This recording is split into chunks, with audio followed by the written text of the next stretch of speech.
America और Iran के बीच 40 दिन से जारी संघर्ष के बाद 2 हफ्ते के सीजफायर पर सहमति बन गई है। डोनाल्ड ट्रंप ने कहा कि यह फैसला शहबाज शरीफ और पाक आर्मी की अपील के बाद लिया गया है। इस रिपोर्ट्स के मुताबिक पाकिस्तान की मध्यस्थता और चीन के हस्तक्षेप से समझौता संभव हुआ है। सीजफायर के दौरान हॉर्मुज स्ट्रेट से जहाजों की सुरक्षित आवाजाही सुनिश्चित की जाएगी। पश्चिम एशिया में तनाव के बीच भी चीन पर तेल संकट का असर सीमित रहा है। इसकी बड़ी वजह पिछले 20 सालों में बनाए गए इमरजेंसी तेल भंडारण और मजबूत ऊर्जा रणनीति है।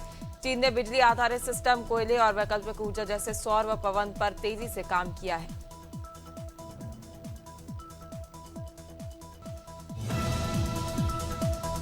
तेल संकट के बीच पाकिस्तान में सरकार ने सख्त पाबंदियां लागू कर दी है। शहबाज शरीफ की अध्यक्षता में लिए गए फैसले के तहत बाजार 8 बजे और रेस्टोरेंट 10 बजे तक ही खुले रहेंगे।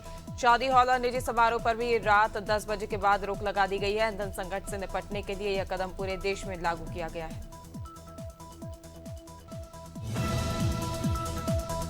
यूपी के लखनऊ समेत आसपास के जिलों में फिल्म धुरंधर से जुड़े विवादित राजनीतिक पोस्टर लगाए गए हैं, जिनमें सपा प्रमुख अखिलेश यादव को रहमान डकैत के अंदाज में दिखाया गया है, जबकि सीएम योगी आदित्यनाथ को धुरंधर बताया गया है।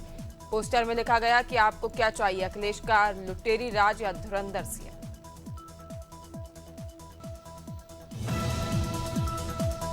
पाकिस्तानी रक्षा मंत्री ख्वाजा आसिफ द्वारा कोलकाता पर हमले की धमकी दिए जाने पर टीएमसी नेता अभिषेक बनर्जी ने कहा, मैंने ख्वाजा का नाम कागज पर लिख लिया है।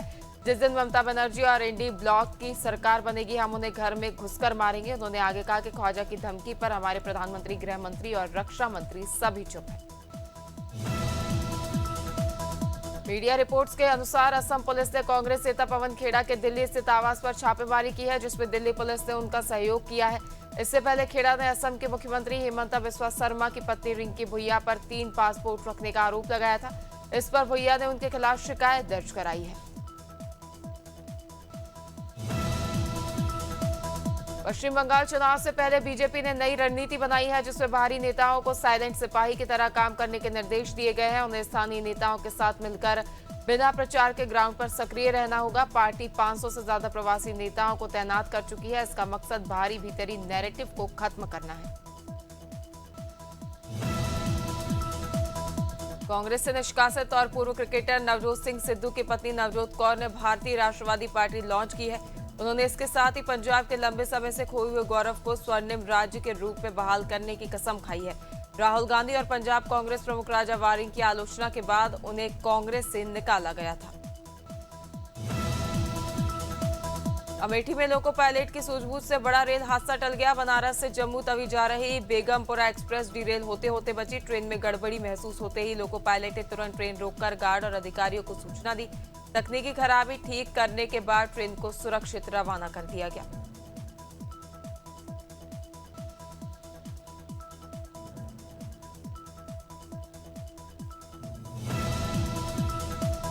बहराइच में जंगली जानवरों का आतंक लगातार जारी है, जहां तेंदुए ने 10 साल के मासूम पर जानलेवा हमला कर दिया। मक्के की खेत की रखवाली के दौरान हुए हमले में बच्चा गंभीर रूप से घायल हो गया, जिसे मेडिकल कॉलेज में भर्ती कराया गया है। ग्रामीणों ने लाठी डंडों से तेंदुए को खदेड़कर बच्चे की जान बचाई है।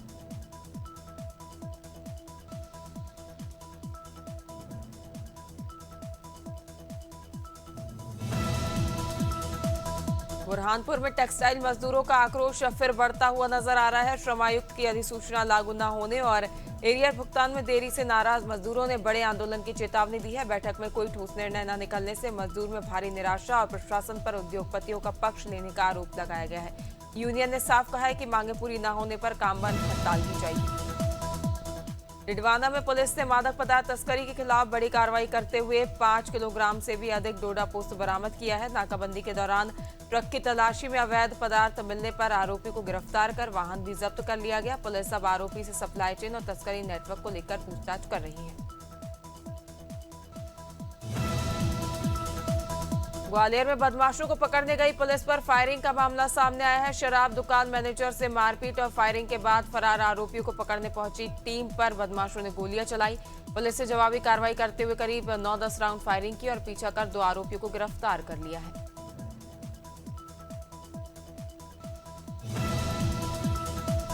और शामली में जिलाधिकारी डॉक्टर अमित पाल ने मौके पर समाधान जनता को राहत अभियान के तहत भूमि विवादों का समाधान सीधे गांव में करने के निर्देश दिए। चयनित ग्रामों में राजस्व और पुलिस की संयुक्त टीम त्वरित निस्तारण करेगी। उप जिलाधिकारी और क्षेत्राधिकारी भी मौके पर रहकर विवादों का समाधान करेंगे और कैंप के माध्यम से निस्तारण की स्थिति का स्थलीय सत्यापन किया जाएगा। वहीं पश्चिमी उत्तर प्रदेश में अचानक आए तेज आंधी तूफान ने मुरादाबाद के मानसरोवर शास्त्री नगर कॉलोनी में भारी नुकसान किया है। पेड़ उखड़कर गिरे और बिजली का खंभा भी टूटने से इलाके में बिजली गुल हो गई है। स्थानीय प्रशासन, नगर निगम और विद्युत विभाग ने राहत और बहाली कार्य शुरू कर दिए हैं।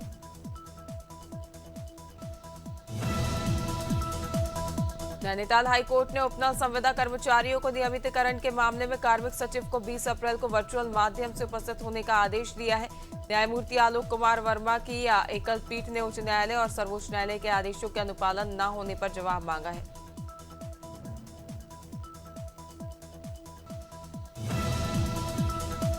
पांडुर्ना की कुणाल इंडस्ट्रीज ने 30 टन आर्मर्ड केबल लीबिया के लिए निर्यात किया है। यह केबल पहले मुंबई पहुंचकर नवासा बंदरगाह के माध्यम से मिसराटा लीबिया भेजा जाएगा। इंडस्ट्री में अंतर्राष्ट्रीय मानकों के अनुरूप उच्च गुणवत्ता वाले उत्पाद तैयार किए जाते हैं और इस सफलता से पांडुर्ना की उत्पादन गुणवत्ता को वैश्विक स्तर पर मान्यता मिली है।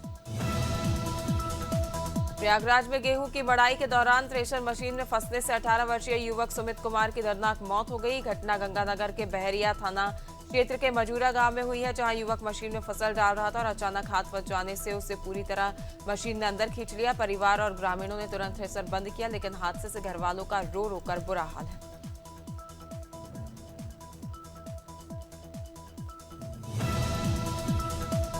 सहारनपुर पुलिस से टपरी डिस्टिलरी कर चोरी मामले में गैंगस्टर एक्ट के तहत शराब कारोबारी भाइयों मनोज, अजय और नीरज जायसवाल की 48 करोड़ रुपए की संपत्ति कुर्क कर दी है। यह कार्रवाई बरेली स्थित टपरी डिस्टिलरी से जुड़े 100 करोड़ रुपए के कर चोरी मामले में की गई है।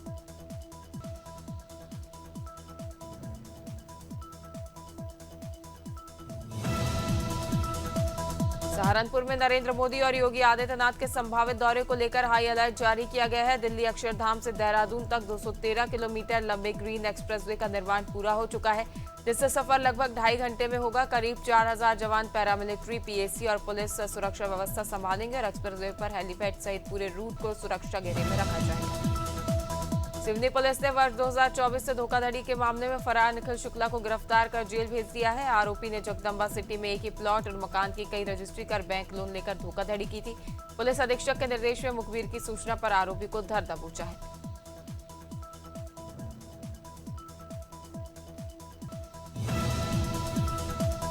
पुणे से आई सोनिया त्रिपाठी ने शिवपुरी कलेक्ट्रेट में कलेक्टर से गुहार लगाई है कि उनके बैंक में फंसे 25 लाख रुपए उनके बेटे के इलाज के लिए दिलाए जाए। उनके बेटे के सिर में नसों के क्लॉट जमा होने के कारण जरूरी जांच और इलाज के लिए तुरंत पैसों की जरूरत है। शिवपुरी सहकारी बैंक घोटाले में करीब 100 करोड़ रुपए फंसे होने से हजारों लोग प्रभावित हैं और सोनिया ने प्रशासन से मदद की गुहार लगाई। वहीं शिवपुरी कलेक्ट्रेट में जनसुनवाई के दौरान वार्ड 36 डीमर मोहल्ले की महिलाओं ने पानी की गंभीर समस्या को लेकर नाराजगी जताई। महिलाओं का आरोप है कि क्षेत्र में नियमित जल आपूर्ति नहीं होने के बावजूद नगरपालिका पूरा बिल वसूल रहा है। महिलाओं ने बताया कि पिछले 2 वर्षों से पानी पर्याप्त नहीं मिल रहा है।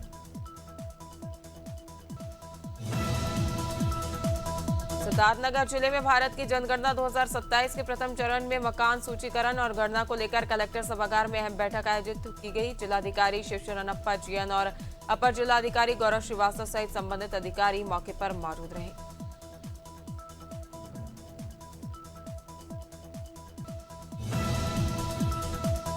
सिद्धार्थनगर के बासी थाना क्षेत्र में फजीहत तवा पुल के पास सड़क हादसे में कमल चंद्र की दर्दनाक मौत हो गई है। जानकारी के अनुसार एक अनियंत्रित वाहन ने राहगीर को जोरदार टक्कर मार दी, जिससे उसकी मौके पर ही मौत हो गई। पुलिस से सूचना मिलते ही मौके पर पहुंचकर आवश्यक कार्रवाई शुरू कर दी है।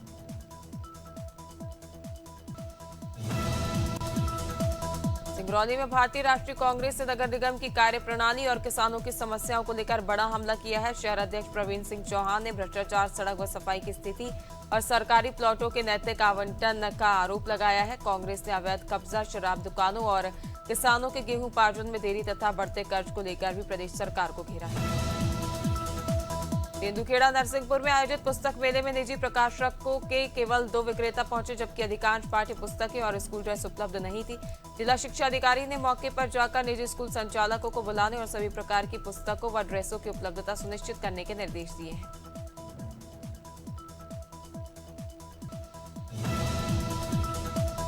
उन्नाव में तेज आंधी के दौरान एक सूखा पेड़ गिरने से 65 वर्षीय सूर्य नारायण यादव की दर्दनाक मौत हो गई। खेत से घर लौट रहे मृतक पर अचानक पेड़ गिर गया। उन्हें गंभीर चोटें आई और जिला अस्पताल में इलाज के दौरान उन्हें मृत घोषित कर दिया गया। पुलिस ने शव को पोस्टमार्टम के लिए भेज दिया है।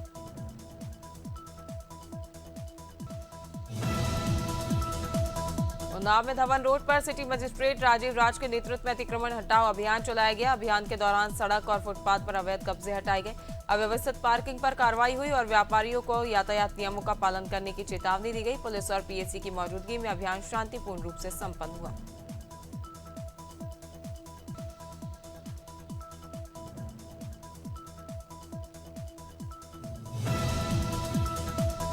उन्नाव के पूर्वा थाना क्षेत्र के असमाइलपुर गांव में जर्जर मकान की छत गिरने से 30 वर्षीय आलोक की दर्दनाक मौत हो गई। हादसे के बाद परिजनों में कोहराम मच गया और उन्होंने प्रशासन से मुआवजे की मांग की। पुलिस ने शव को कब्जे में लेकर पोस्टमार्टम के लिए भेज दिया है।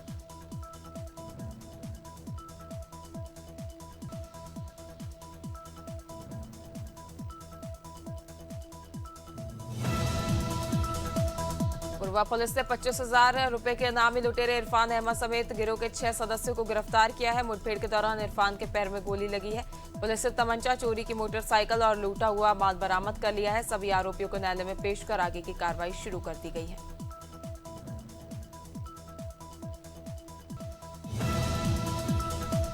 अजगैन थाना क्षेत्र में ट्रेन की चपेट में आने से युवक बसंत की मौत हो गई। पुलिस ने शव को कब्जे में लेकर पोस्टमार्टम के लिए भेजा है। हादसे की जांच जारी है और इलाके में शोक का माहौल व्याप्त है।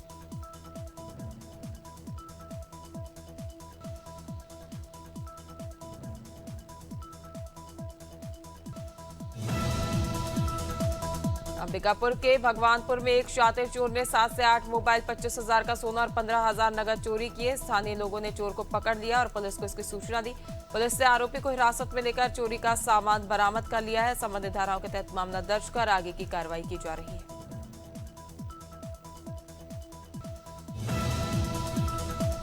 पुलिस अधीक्षक बस्ती डॉक्टर यशवीर सिंह ने थाना हरैया का वार्षिक निरीक्षण किया। उन्होंने अपराध नियंत्रण, जन शिकायतों के निस्तारण, महिला सुरक्षा और साइबर सुरक्षा पर विशेष ध्यान देने के निर्देश दिए। थाना परिसर, बंदी गृह और पुलिस मेस की स्थिति का भी इस दौरान जायजा लिया और व्यवस्था सुनिश्चित करने के निर्देश दिए।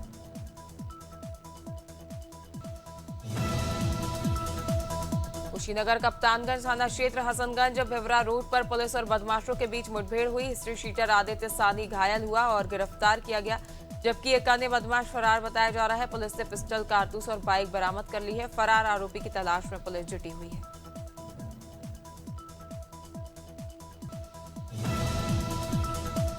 बुलंदशहर के खुर्जा क्षेत्र के किला बेवई गांव में विवाद बढ़ गया। शीतला माता मंदिर में भीमराव अंबेडकर की मूर्ति लगाए जाने पर हंगामा हुआ।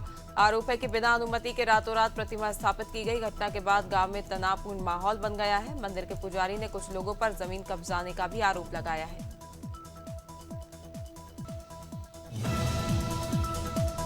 बुरहानपुर के लालबाग रेलवे स्टेशन रोड पर आग लगने से हड़कंप मच गया। मध्य प्रदेश विद्युत मंडल के कार्यालय परिसर में अचानक आग भड़क उठी। आग लगते ही इलाके में काला धुआं फैल गया, जिससे दहशत का माहौल बना। स्थानीय लोगों ने तुरंत फायर ब्रिगेड को सूचना दी। दमकल टीम ने मौके पर पहुंचकर आग पर काबू पाया।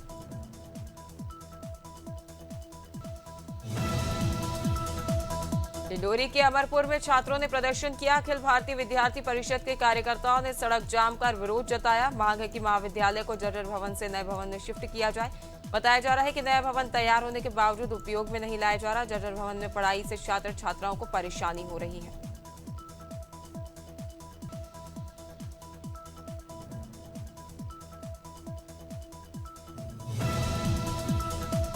सुमेरपुर में नेशनल हाईवे 34 पर बड़ा हादसा होते होते टल गया। सुमेरपुर थाना क्षेत्र के कुंडौरा गांव में पास बोलेरो गाड़ी में अचानक आग लग गई। देखते ही देखते गाड़ी आग के गोले में तब्दील हो गई। गाड़ी में सवार 3 लोगों ने कूदकर अपनी जान बचाई। घटना के बाद हाईवे पर अफरा तफरी का माहौल उत्पन्न हो गया। सूचना पर दमकल और यूपी पुलिस मौके पर पहुंची।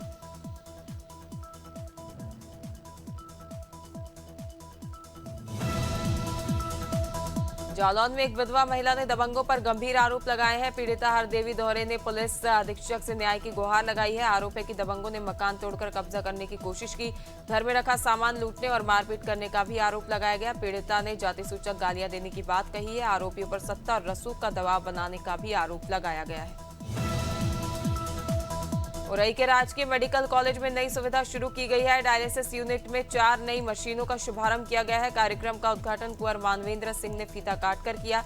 इस मौके पर जनप्रतिनिधि और मेडिकल स्टाफ मौजूद रहे। नई मशीनों से मरीजों को अब कम इंतजार करना पड़ेगा।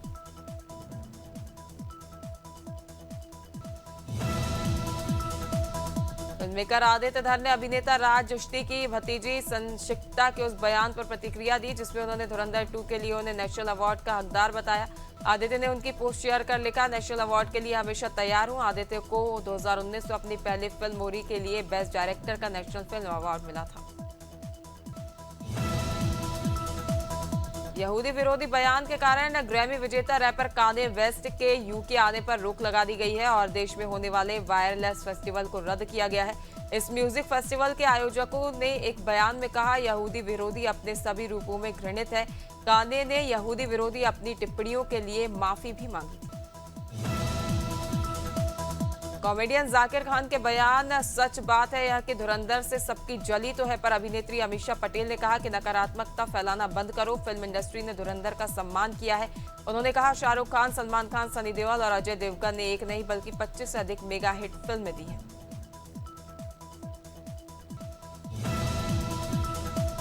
एक्टर राजपाल यादव के कर्ज को लेकर डॉलर रुपया तंज कसने वाले पत्रकार सौरभ द्विवेदी ने यादव के वीडियो पोस्ट पर प्रतिक्रिया दी है। यादव ने कहा, सौरभ मेरे छोटे भाई जैसे हैं, उन्होंने हमेशा सम्मान किया, वह हमारे जिगर हैं। हम कलाकार और पत्रकार एक दूसरे से जुड़े होते हैं। द्विवेदी ने कमेंट किया, भाई आपके लिए खूब सम्मान और स्नेह। एक अवार्ड शो के दौरान डॉलर रुपया कितना भी ऊपर नीचे हो, आपको कर्ज तो उतना ही देना है जितना बाकी है, कहे जाने के बाद होस्ट पत्रकार सौरभ द्विवेदी की आलोचना होने पर एक्टर राजपाल यादव ने प्रतिक्रिया दी है। राजपाल ने कहा कि प्लीज सौरभ की निंदा करके उनका दिल मत दुखाइए। सौरभ का दिल दुखाना मतलब मेरा दिल दुखाना है। I love Saurabh. अभिनेत्री तृषा कृष्णन ने एक अमीर व्यवसायी से शादी की खबरों पर प्रतिक्रिया दी है। तृषा ने कहा कि लगता है मैंने फिल्में छोड़ दी है, अमीर कारोबारी से शादी कर ली है और 4 बच्चे पाल रही हूं। आज का फिक्शन कोटा पूरा हो गया है। गौरतलब है, इससे पहले खबरें थी कि तृषा अभिनेता राजनेता विजय संग लंबे समय से रिलेशनशिप में। मध्य प्रदेश में मौसम का कहर देखा गया। तेज बारिश, आंधी और ओलावृष्टि की चेतावनी के बीच मौसम विभाग ने 34 जिलों के लिए अलर्ट जारी किया है। ग्वालियर चंबल संभाग में ओलावृष्टि की संभावना है और कई जिलों में 60 से 85 किलोमीटर प्रति घंटे की रफ्तार से हवाएं चलने का अनुमान जताया गया है। राजस्थान में मौसम ने फिर करवट ली है। 19 जिलों में तेज आंधी और तूफान बारिश की संभावना के चलते मौसम विभाग ने ऑरेंज अलर्ट जारी किया है।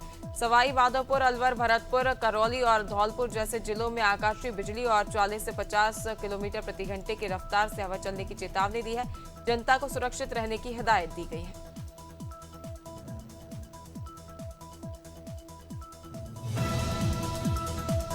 दिल्ली एनसीआर में 7 अप्रैल को मौसम ने अचानक करवट ली और तेज बारिश के साथ आंधी चली। दिन भर 50 से 56 किलोमीटर प्रति घंटे की रफ्तार से हवाएं चली, जिससे तापमान 25 से 26 डिग्री सेल्सियस तक गिर गया। पश्चिमी विक्षोभ की सक्रियता के कारण मौसम में बदलाव आया। आज भी आंधी और मध्यम बारिश की संभावना जताई गई है।